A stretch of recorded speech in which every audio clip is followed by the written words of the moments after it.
안녕하십니까. 김능구의 전국 진단입니다.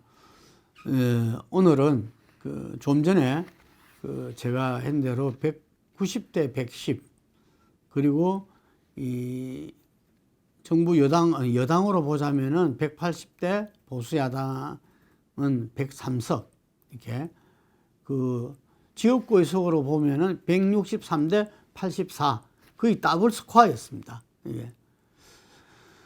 미래통합당이 뭐 처음에는 의욕 있게 본인들이 어떤 이 가반 정당을 갖다 주창하기도 하고 일당은 분명하다 이런 이야기도 하곤 했습니다. 그리고 실제로 제가 접해봤을 때 상당히 선거 결과에 대해서 최소한 자기들이 한 130석 건방은 할 수 있지 않겠나. 나중 되면은 어쨌든 지금 현재 의석 정도는 가지 않겠나 이런 이야기들이 많았습니다. 하지만 국민의 심판은 아주 냉정했습니다. 예. 지난 탄핵과 대선 이후에도 미래통합당은 새로운 어떤 보수의 어떤 혁신을 통해서 다시 국민들 앞에 서고 지지를 호소해야 된다는 마음으로 비대위를 여러 차례 운영을 하고 당을 갖다 이렇게 저렇게 추스렸습니다. 그렇지만 지방선거에서는 사실상 완전히 폭망했었죠. 그 책임으로 지도부도 다 사퇴하고 그래서 다시금 이렇게 총선을 준비하는 과정을 겪었고 그 속에서 한교안 당대표라는 어떤 이 깃발이 섰습니다. 그리고 올 2월 달이죠. 드디어 보수 통합을 이뤘다. 네? 자유한국당과 탈당한 어떤 이 바른정당 계열이 함께 보수 통합을 이뤘다. 뭐 이런 이야기도 있고, 그 다음에 옥중에 있는 박근혜 전 대통령이 거대 야당에 힘을 모아라. 뭐 예를 들면은 이 태극기 세력까지도 전체가 하나가 되는 그런 모습을 보이면서 기세를 올리기도 했습니다. 하지만 그 결과 물론 영남권에서는 지난번보다 더 의석이 많았습니다. 그래서 현재의 미래통합당은 영남 자민련이나 이런 말도 듣기도 지금 되게 됐죠. 그렇지만 수도권의 참패는 이루 말할 수가 없습니다. 예. 그랬을 때 제가 늘 이야기하지만 수도권이라는 게 영남, 호남이 다 충청이 같이 와서 살고 있는 데입니다. 근데 이 지역에서 이 정도의 어떤 결과가 나왔다는 것은 저는 지난 탄핵 대선 패배 이후에 당의 어떤 이 변화와 혁신이 이거는 숲으로 돌아갔다. 이런 점을 지적하지 않을 수 없습니다. 국민들이 지겹도록 정책 대안 없는 무한 비판, 뭐든지 다 반대하고 발목 잡아 온 거죠. 지금 그런 이야기도 있습니다. 연동형 비례제를 오히려 적극적으로 100% 받아들였다면 지금 이런 똑같은 지지율이라도 이런 결과가 나오지 않았을 거다라는 이야기가 있습니다. 그런데 연동형 비례제는 범진보 세력의 어떤 덩치를 크게 할 뿐이다 하고 그 부분을 제대로 검토도 했지 않았지 않나 봅니다. 그러면서 위성정당이라는 꼼수를 가지고서 속으로는 이거 우리한테 더 이렇게 이익된다. 자기들은 꼼수를 써놔놓고 민주당에 꼼수를 쓸 줄은 몰랐던 거죠. 물론 정의당 심상정 대표가 당시에 준연동형 비례대표제를 갖다가 통과시키는 그 즈음에 위성정당에 대한 문제 제기가 있었답니다. 그런데 그것을 검토하면서 그래도 어떻게 국민들한테 나쁘끄럽게 이런 위성정당을 만들겠느냐. 그 부분이 정말 후회된다고 회한의 눈물을 흘리시더라고요. 예. 마찬가지로 지금 미래통합당은 전혀 거기에 대해서 나름대로 적극적인 검토와 논의도 안 했다는, 그냥 자기들이 그동안 해왔던 생각 그 속에서 뛰어넘어가지를 않았다는 이야기입니다.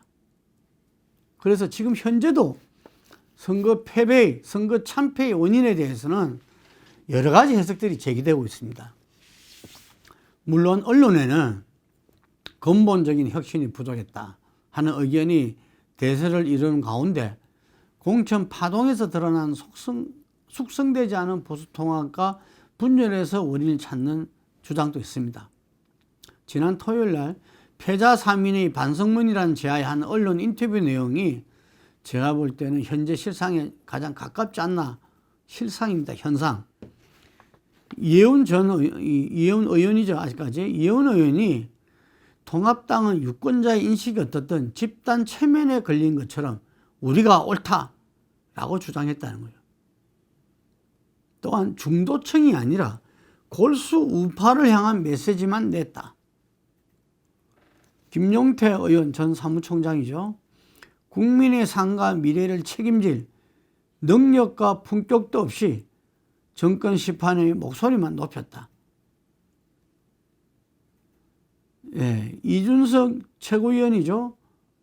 이준석 최고위원은 반문재인이 어떻게 한 정당의 정체성이 될 수 있나. 김용태 의원은 스스로를 낮추고 국민들의 목소리에 귀 기울이는 공감 능력부터 키워야 한다. 제가 볼 때는 이 말들이 구구절절이 다 맞는 이야기입니다. 이 이야기를 그러면 이 이야기가 처음 나왔냐? 그렇지 않습니다. 제가 이 선거 끝난 다음 여러 토론회와 또 당의 연찬회 등에서도 가서 여러 가지 이야기를 나누고 들었었는데 그때도 이런 이야기들이 다 나왔습니다. 그런데 왜 미래통합당은 점점 더 참패를 하고 이번처럼 진보 진영이 오히려 걱정할 정도로 건강한 보수 세력이 정치 세력으로 존재해야 민주주의는 좌우의 날개를 이루면서 균형을 이루면서 나아간다. 그거 할까요? 한번 그 양태들을 한번 보겠습니다. 작년 하반기 이른바 조국 사태로 빚어진 아스팔트 대결 양상에서 탄핵 이후 수세에 몰렸던 보수 진영이 총결집해서 다시 전국의 주도권을 가져온 승리를 보았다고 판단했습니다. 당시에 강화문과 서초동, 그래서 강화문이 우리가 100만 넘었다. 우리가 서초동보다 훨씬 세다. 드디어 이제 우리가 탄핵을 넘어서서 정권을 심판할 수 있을 힘을 가졌다. 그랬습니다. 그 과정에서 보수 메이저 언론들이 일방적인 지원을 했고 그 기사를 퍼나르고 또한 그 메시지를 갖다가 확대 재생산하는 보수 유튜브들이 난립됐고 지도부에서는 골수 지지층에 이르기까지 스스로의 학정 편향, 자기가 믿고 옳다고 하는 사실만 보고 판단하는 거죠.를 강화해 갔습니다. 선거 때 여론조사 보면은 큰 틀에서는 여론조사가 이 방향으로 이렇게 가리킨 겁니다. 그럼에도 불구하고 이 여당에서는 또 보수 유튜브들은 이게 여론조사 기관이 이에서 조작된 여론조사다. 조사 자체를 불신했었죠. 이런 면에서는 아까 김용태 의원이 이야기한 대로 공감 능력을 상실한 정당이 미래통합당이 집토끼만으로 치른 선거가 21대 총선의 결과다. 이런 이야기입니다. 지금 미래통합당은 그 당대표가 사퇴했고 현재의 지도부 속에서는 조경태 최고위원만 부산에서 당선이 됐죠. 그래서 비대위 체제로 아니갈 수 없습니다. 예, 그런데 이 비대위 체제에서 이 당의 새로운 모습을 정비하는 과정을 밟을 거냐? 뭐 그 부분에서 지금 이의가 제기되고 있는 거죠. 조기 전당대를 열어서 우리가 우리의 혁신과 변화를 주도해야 된다. 뭐 이런 주장이 있는 겁니다. 그런데 이 김종인 총괄선대위원장은 비대위원장의 어떤 요청에 대해서 만약에 비대위원장을 맡는다면 충분히 책임지고 당을 변화 혁신시킬 수 있는 시간이 필요하고 그 과정까지의 정권이 필요하다. 뭐 이런 식의 지금 논쟁이 벌어지고 있는데 아마 당선자 대회가 곧 있을 겁니다. 그 당선자 대회에서 결론이 나지 않겠나 이렇게 생각합니다. 제 스스로도 한번 지난 그 대선 패배 이후에 폭망 속에서 이 당시에는 자유한국당이죠. 자유한국당이 어느 길을 가야 할 것인가, 어디로 가야 할 것인가, 어떻게 가야 할 것인가, 이 부분을 한번 제출한 적이 있었습니다. 네. 그런 차원에서 한번 냉정하게 저도 여의도 30년이니까요. 그 경험 속에서 한번 짚어보겠습니다. 우리가 그 세계의 어떤 이 진보와 보수의 흐름, 보수당의 어떤 역사, 그리고 보수당도 진보정당도 다 위기에 빠진 적이 있고 폭망한 적이 있습니다. 그런데 그 위기를 극복하고 새롭게 다 나아가고 한 거죠. 영국 보수당이 그랬고 미국 공화당이 그랬습니다. 그런데 현 시점에서의 우리나라는 일전에 진보 정권으로 김대중 정부와 노무현 참여정부 이후에 이명박 정부와 박근혜 정부가 있었습니다.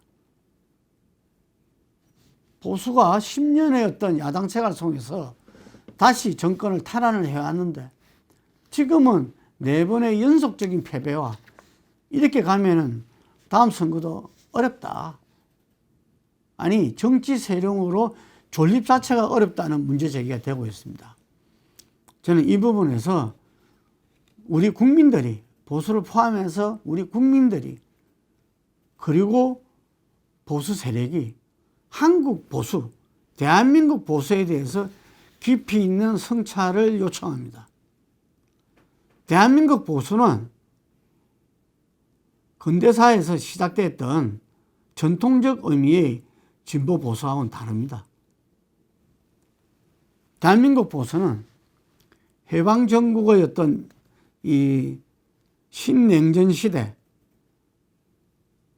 그리고 이 정부 수립, 동족 상잔의 6.25를 거치면서 친미 반공을 국시로 내세운 집권 세력이 스스로를 보수라 칭했습니다. 그리고 4.19 혁명을 무력화한 군사정권이 산업화 시대의 경제 주체들을 끌어안으면서 정치 권력과 경제 기득권 세력이 결합된 일종의 카르텔이 형성됩니다. 이것이 한국 보수의 뿌리입니다. 그렇기 때문에 스스로의 기득권 체제를 포장한 한미일 동맹에 기반한 반북 체제와 경제적 유능함은 보수의 핵심 가치가 되었죠. 87년 체제 이후에 민주화 경험을 많은 국민들이 공유하면서 보수와 진보의 대결 구도가 있었지만 진보 세력이 세 번째 집권하는 현재까지도 보수의 강고한 카르텔은 스스로의 기득권을 유지하고 강화하는 이상의 가치와 명분은 생산하지 못했습니다. 이제 세계사의 거대한 변화의 흐름 속에서 결국 한계에 도달한 것이 이번 총선의 참패라 할 수 있겠지만 수구라고 분류되는 보수 세력 내부의 주류는 아직도 패배의 원인을 보수 통합 실패에 돌릴 만큼 스스로의 울타리에서 벗어날 마음이 없습니다. 다시 말해서 현재의 대한민국 보수 세력은 보수 혁신을 추동해 나갈 만한 주체가 못 된다는 이야기입니다. 따라서 한국 보수의 재건은 재건이 아니라 저는 새로운 보수의 탄생이라고 부르고 싶습니다. 새로운 보수의 탄생은 기득권이라는 성장 토양을 부정해야 할 만큼 어렵고 미래라는 기초 위에 새로 세워져야 하는 만큼 불확실한 과제입니다. 그러나 적어도 2년 후 대선 경쟁의 한 축을 담당할 수 있으려면 보수의 재구축은 이제 보수의 새로운 탄생은 선택이 아니라 필수라고 여겨집니다. 정부 여당의 실패가 보수 세력이 살 길이 한 시기 접근은 더 이상 유효하지 않다는 것은 이번 총선에서